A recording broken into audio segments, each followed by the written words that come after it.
Flight of the Honeybee by Raymond Hubbard and illustrated by Brian Lovelock. The honeybee is one of the smallest creatures in the world, but it may be the most important for life on Earth. It is the plant's greatest pollinator, moving pollen from one plant to another, causing flowers to produce seeds and fruit. Honeybees can live in the wild or in boxes made by beekeepers. A honeybee can't live alone. It's part of a family that works closely together. A bee is always changing jobs. First, she is a cleaner, then a babysitter, a builder, a guard, a scout, and finally a harvester. This is the story of a scout. Flight of the Honeybee.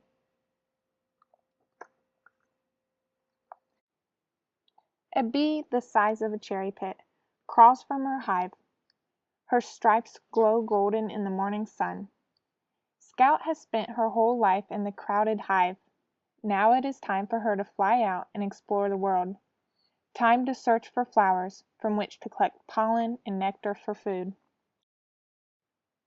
Her sister bees are inside, making honey, but will there be enough?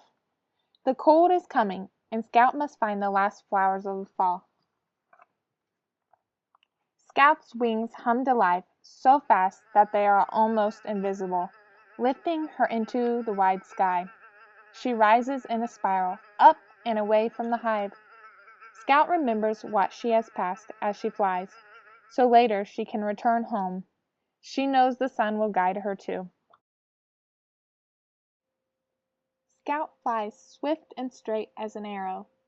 The wind buffets her, ruffling the fine hairs on her face. But she keeps on steadily and rides out the rapids.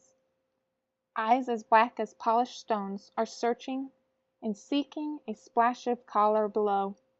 An arresting smell drifts on the breeze. Scout locks onto the scent. She flies over a clearing, and spread before her is a marvelous meadow, an ocean of flowers. A flash of feathers, a hungry blackbird swoops down for the kill.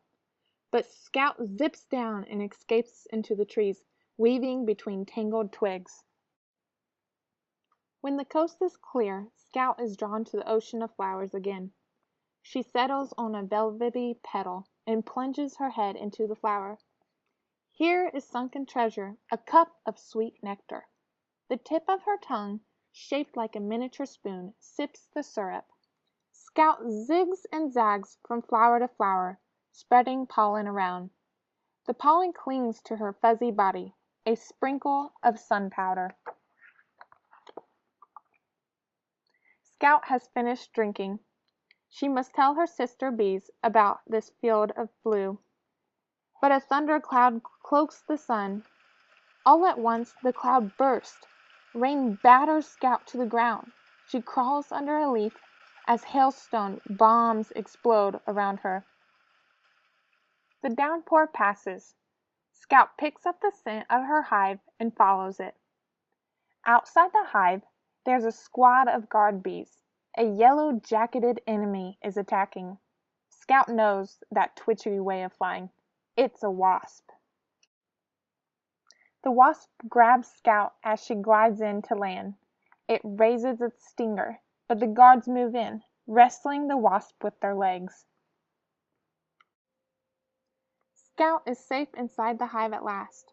She begins a dance on the wax comb. An audience gathers, captivated by the floral scent on Scout's body. Scout spins a story and dance, every movement a sentence. She waggles, twists, turns, and describes the route to the blue meadow. She pauses only to share samples of sweet nectar. Scout repeats her dance for many of her sister bees. Now that the sister bees know where to find the meadow, hundreds of bees take off. They flicker from the hive like golden pebbles. Back in the hive, Scout passes her precious nectar to the house bees. They put it in the comb and fan it with their wings. The nectar will be transformed into liquid gold, honey for the bees to eat. Scout visits the nursery, where babysitter bees pluck the pollen from her body and mix it with the honey to feed the babies. Nearby sits the queen, long and lustrous. She is mother of all bees, laying eggs that look like tiny grains of rice. Exhausted after her mission, Scout rests her silvery wings for a spell. Soon she would join her sister bees in the blue meadow for the fall harvest. With enough honey, her family can now survive the winter. Scout's daring flight has been worth every bit of her wings.